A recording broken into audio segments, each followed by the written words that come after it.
శశాంక్ గారు, ఈ skill development అనేది ఆల్రెడీ గతంలో చంద్రబాబు నాయుడు గతంలో ముఖ్యమంత్రిగా ఉన్నప్పుడు చాలా స్కిల్ డెవలప్మెంట్ సంబంధించి కూడా చాలా సంస్థలను కూడా ఏర్పాటు చేయడం కావచ్చు, దానికి సంబంధించి యువతకు వాళ్ళకు ఉన్నటువంటి నైపుణ్యాన్ని అభివృద్ధి డెవలప్ చేసేటటువంటి చర్యలు ఇవన్నీ కూడా గతంలో జరిగాయి. ఇప్పుడు స్కిల్ అసెస్మెంట్ ద్వారా ఏం చేయబోతున్నారు? అసలు దీనికి తేడా ఏంటి? అసలు అక్కడ స్కిల్ డెవలప్మెంట్లో ఒకవేళ దాంట్లో ట్రైనింగ్ తీసుకున్న వాళ్ళకి ఇక్కడ అసెస్మెంట్ కూడా మళ్ళీ చేసే అవకాశం ఉంటుందా ఏంటో?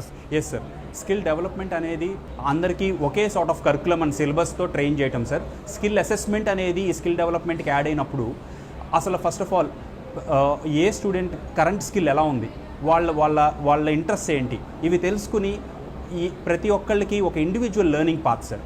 అందరికీ ఒకే కరికులం కాకుండా, సిలబస్ కాకుండా ఎవరికి అనుగుణంగా ఒక పాత్ క్రియేట్ చేసి through AI sir, through AI empower చేసి ప్లస్ ప్రతి ఒక్కళ్ళకి 24/7 గైడెన్స్ ప్రొవైడ్ చేసేలాగా through AI again like human మెంటర్షిప్తో పాటు ఏఐ మెంటర్షిప్ని కూడా యాడ్ చేసి ఈసారి ఒక ట్రూ ఎంగేజ్మెంట్ క్రియేట్ చేయడానికి పిల్లల ఇంట్రెస్ట్ని క్యాచ్ చేసి వాళ్ళ ఇష్టాలకి తగ్గట్టు వాళ్ళకి నచ్చిన కెరియర్ని ఒక పాత్ క్రియేట్ చేసి మేము ఫెసిలిటేట్ చేస్తాం ఈ సంస్థ అనే ప్లాట్ఫామ్ త్రూ ప్రొవైడ్ చేస్తాం సార్.